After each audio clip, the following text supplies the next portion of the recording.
Especialistas em transporte do mundo todo costumam dizer que por onde o trem passa, leva desenvolvimento. Mas o Brasil, em vários momentos da história, deixou de priorizar as ferrovias para transportar cargas e pessoas. Pior, em alguns anos, as abandonou completamente. Eu sou Fabiano Bonfim, do SBT News, e faço a seguinte pergunta: por que o Brasil investe pouco em ferrovias? O Brasil tem 30 mil quilômetros de estradas de ferro, segundo a Agência Nacional de Transportes Terrestres, mas apenas um terço está em operação. A maior parte quase não é usada. Uma extensão bem baixa se comparada a países de território continental como o nosso. A China, por exemplo, tem 124 mil quilômetros de ferrovias, quase o triplo que a malha brasileira. A dos Estados Unidos tem 300 mil, ou seja, é 10 vezes maior do que a nossa. Nesses dois países, quase toda a malha está em operação e é usada para levar cargas e pessoas. Aqui no Brasil, desde a década de 50, nós deixamos pouco a pouco de transportar passageiros entre os estados. E esse serviço é feito hoje apenas em poucas regiões metropolitanas, como São Paulo, por exemplo. Nossos trens só levam commodities, como a soja e o minério de ferro, para os portos.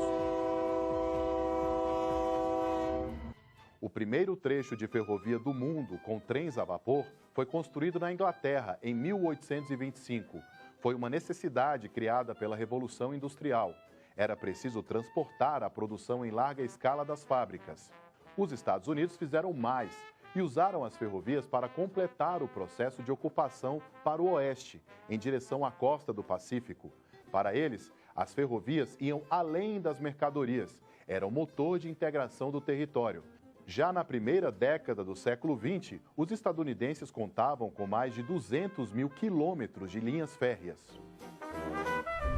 Aqui no Brasil, a nossa primeira ferrovia foi inaugurada 29 anos depois da inglesa, em 1854, pelo imperador Dom Pedro II. Foi chamada Estrada de Ferro Petrópolis. Tinha 14,5 km de extensão e ligava o porto de Magé à cidade de Fragoso, no Rio de Janeiro. Era usada principalmente para exportação de café. Foi ideia do empresário e banqueiro Irineu Evangelista de Souza, o Barão de Mauá. Hoje é tombada pelo Instituto do Patrimônio Histórico e Artístico Nacional, o IPHAN, e está desativada. Nossas ferrovias foram construídas basicamente para levar o café aos portos. Esse produto respondia por 50% de todas as exportações do Brasil e precisava ser escoado rapidamente. Dá para perceber que o Brasil começou a construir ferrovias na mesma época que a Europa e os Estados Unidos. Mas por que não continuou? A resposta também está no café. A quebra da Bolsa de Valores de Nova York em 1929 fez o Brasil perder os compradores do produto e durante longos anos as ferrovias ficaram inutilizadas e perderam o investimento que tiveram no início. Não foi só o café que ajudou a cortar o nosso território com trilhos. No início do século XX, o ciclo da borracha também permitiu investimento em ferrovias. Foi aí que o estadunidense Percival Farquhar fundou a Madeira Marmoré Railway, que construiu 366 quilômetros de linhas férreas e desbravou a floresta amazônica. A obra fez parte do acordo para a compra do Acre. A ferrovia servia para escoar a produção do látex, uma borracha natural usada na fabricação de pneus de automóveis. Boa parte do que era produzido na Bolívia e no Brasil passava por essa ferrovia e chegava em Porto Velho. De lá, seguia de barco para os Estados Unidos. Com o fim do ciclo da borracha, a ferrovia deixou de ser utilizada até ser completamente desativada. O tempo passou e, na década de 40, o presidente Getúlio Vargas criou o Departamento para o Transporte Ferroviário. Era uma tentativa de prosseguir com os investimentos em linhas férreas, mas foi nessa época que uma outra modalidade de transporte surgiu. O rodoviarismo veio com tudo, principalmente com o fim da Segunda Guerra Mundial. Fábricas americanas que antes construíam tanques de guerra se especializaram em vender carros para a população. E em todos os países, a cadeia de produção da indústria automobilística era altamente atrativa no fim dos anos 40. E foi por isso que, na década seguinte, o então presidente Juscelino Kubitschek incluiu a indústria rodoviária no plano de metas do governo dele. O lema era 50 anos de progresso em 5 anos de governo. JK reduziu os recursos públicos para ferrovias e aumentou o incentivo para a construção das vias para os carros. O Brasil agora se apresenta numa fase extraordinária de desenvolvimento. A sua dimensão imensa continental está sendo rasgada por estradas que ligam em todas as direções o solo brasileiro. As indústrias desenvolvem-se com uma rapidez extraordinária. A indústria siderúrgica, a indústria de automóveis. É que na época as ferrovias brasileiras estavam em crise. Não havia produtos regionais para transportes. E também, aproveitando a oportunidade que novas indústrias automobilísticas chegaram ao Brasil, aproveitaram para fazer rodovias. No fim do governo JK, a malha rodoviária triplicou. Fábricas americanas e alemãs passaram a produzir automóveis aqui no Brasil. Rodovias é uma obra menor, custa menos, é mais rápido para ser feito, o que foi aproveitado na época pelo Juscelino Kubitschek. E ao contrário do que se pensa, JK não queria acabar com as ferrovias, e sim integrá-las ao modal rodoviário. Mas o especialista Carlos Pena Brescianini diz que desde essa época, os empresários da indústria automobilística pressionam o governo para que ele deixe de investir em ferrovias. Assim, as pessoas ficariam mais dependentes dos carros e as empresas, na teoria, lucrariam mais. Uma das condições que as empresas automobilísticas exigiram para vir para o Brasil é que fossem cortados os investimentos em ferrovia. A indústria automobilística passou a receber todos os incentivos para poder se instalar no Brasil. Os investimentos em ferrovia praticamente pararam, ou seja, de lá para cá, a indústria ferroviária brasileira tem sempre decaído. A última empresa pública ferroviária foi a Maferda, foi privatizada, praticamente faliu. E nós hoje temos praticamente o domínio da indústria automobilística sobre todo o universo brasileiro. A ditadura militar jogou a última pá de areia no desenvolvimento do transporte ferroviário. Durante o governo Ernesto Geisel, o Departamento de Ferrovias, criado por Getúlio, lembra? Que já não servia para mais nada mesmo, foi fechado. Ou seja, o Brasil abandonou completamente a expansão de ferrovias ao longo de 3 décadas. Só na redemocratização percebeu que o modelo rodoviário limitava o desenvolvimento. E foi aí que José Sarney iniciou a construção da Ferrovia Norte-Sul, obra que só foi inaugurada 36 anos depois, em 2023. E mesmo assim, voltada apenas para o transporte de cargas.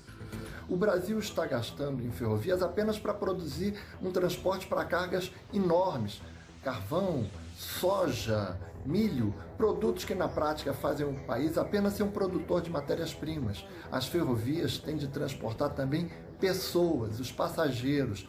Os passageiros é que são cidadãos e os cidadãos é que vão fazer esses produtos, essas cargas, girarem a economia e fazerem o país crescer. Sem transportar passageiros, continuaremos mergulhados no ciclo de subdesenvolvimento. A onda liberal da década de 90 também transformou o setor ferroviário. O ex-presidente Fernando Collor iniciou a privatização das ferrovias e vendeu estatais. Alguns anos depois, o então presidente Fernando Henrique Cardoso aprovou um novo marco legal, privatizou a rede ferroviária federal e permitiu às concessionárias investirem apenas no transporte de cargas e abandonarem completamente o transporte de pessoas. O Brasil, que na década de 60 chegou a transportar mais de 1 milhão de passageiros por ano entre os estados, praticamente não oferece esse serviço hoje. Quem quiser sair do Maranhão para o Distrito Federal, por exemplo, só de carro, ônibus ou avião. Não existe a opção de viajar de trem. Só se anda de trens por aqui em regiões metropolitanas. Só a partir do segundo mandato do presidente Luiz Inácio Lula da Silva, a construção de ferrovias teve um tímido avanço. Ele incluiu o setor no primeiro Programa de Aceleração do Crescimento, o PAC. O auge foi alcançado no governo seguinte de Dilma Rousseff. O país investiu cerca de 11 bilhões e meio de reais em ferrovias, A maior parte, 8,5 bilhões, foi bancado pelas empresas que operam as linhas. Mas a totalidade desses recursos foi apenas para o transporte de cargas, sem investimento no transporte interestadual de passageiros. Aí veio a crise econômica em 2014, o governo ficou sem dinheiro para investir. Isso provocou uma crise política. Dilma Rousseff sofreu impeachment e a mudança de governo fez esse investimento cair de novo.